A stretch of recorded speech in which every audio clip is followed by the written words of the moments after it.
Yo, what's going on YouTube? It's your boy Light back with another YouTube video, and in today's video we're going to be reviewing the MCU part number 25, and today we're going to be reviewing Loki.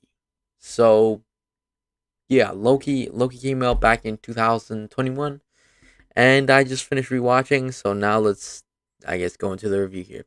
So my apologies if I just freaking ear raped you by accident. My apologies. Um yeah, my mic was a little close to my mouth, so yeah, my apologies. Anyways, let's get into it. So, I'm going to be doing this the way I always do these videos, which is going to be initial reaction, followed by the good, or sorry, followed by the bad, and then the good, and then my closing remarks and my final rating, sorry. Anyways, so let's get into it. So, my initial reaction, easily this show is it's a little under solid, I would say.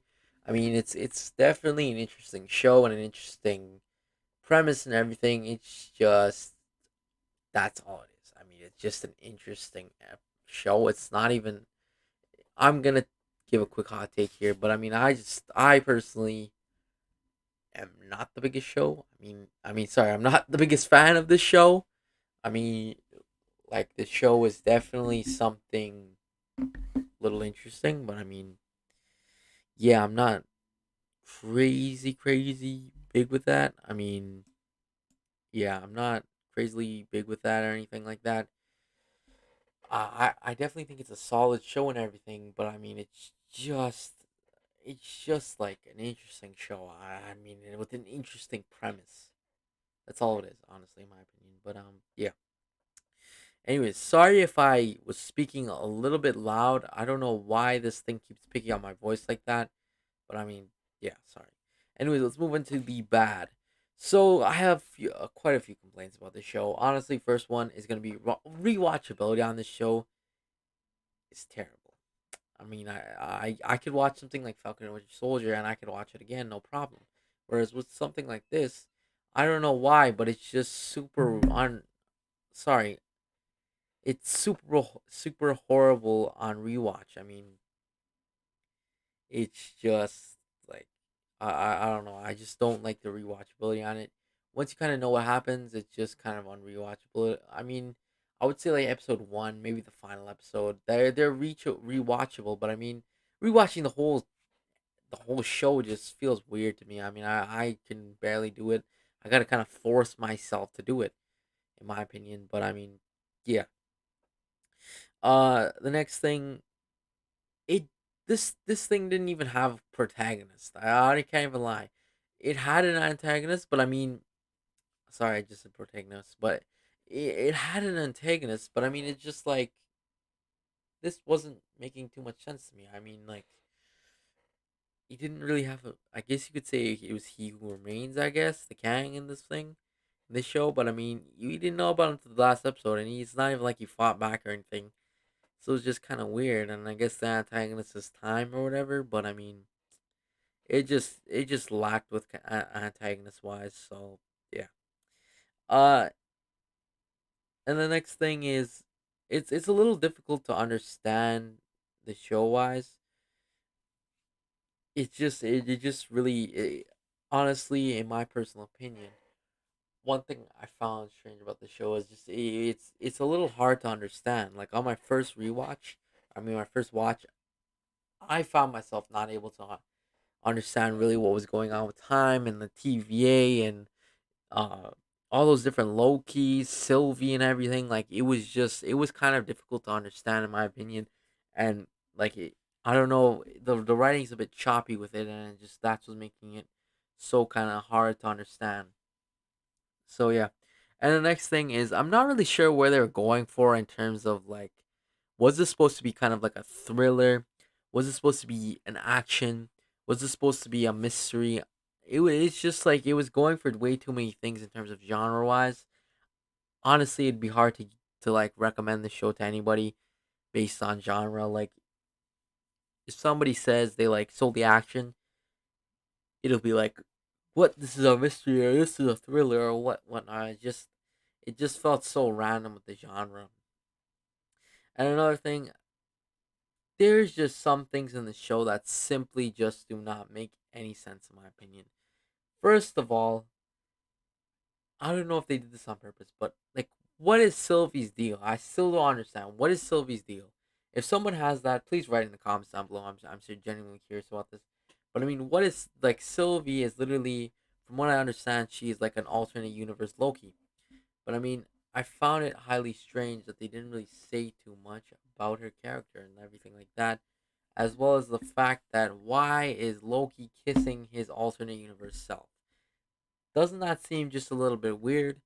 You tell me honestly. I don't know what to say, and it just kind of just it just doesn't make sense to me.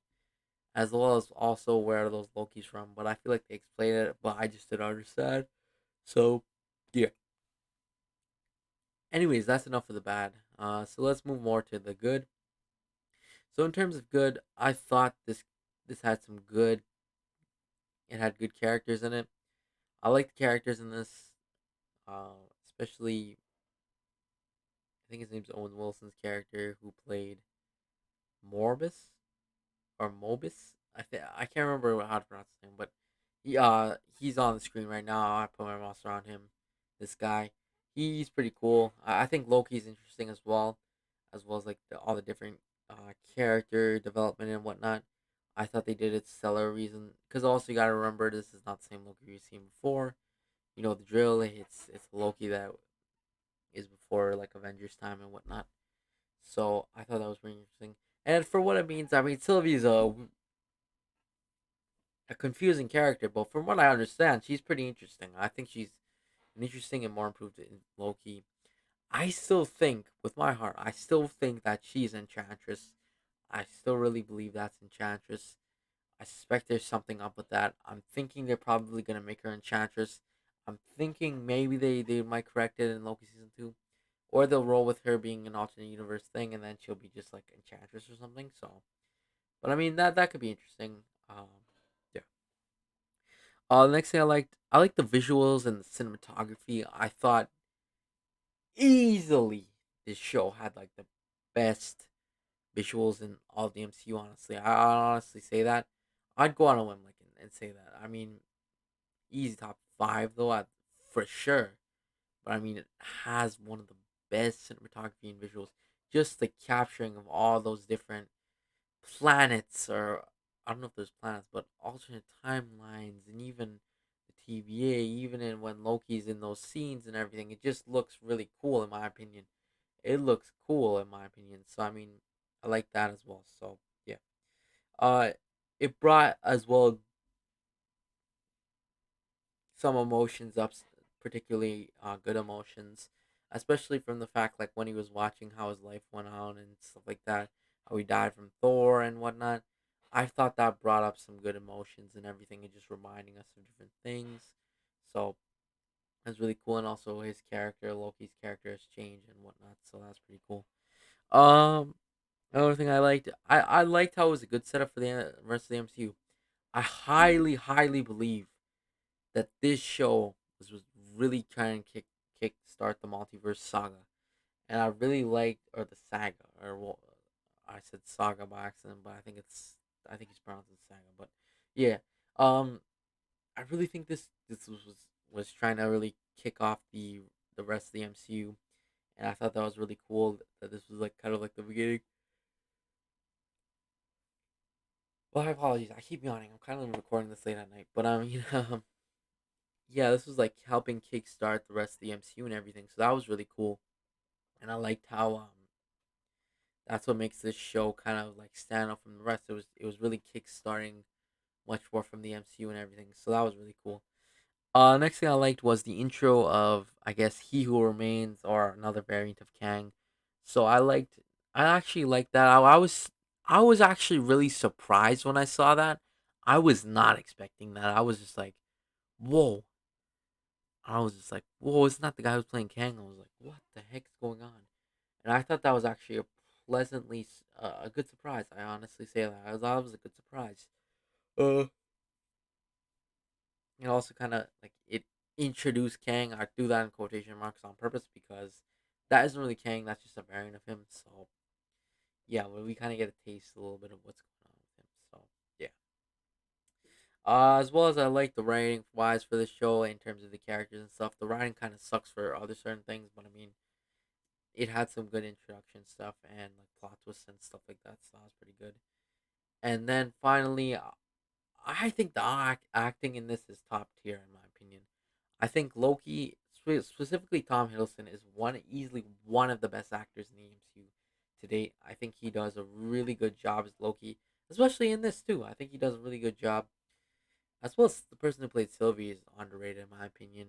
And then also Jonathan Majors actually shines bright in the finale, so I thought that was really good in my opinion. So now for my kind of final thoughts and stuff like that.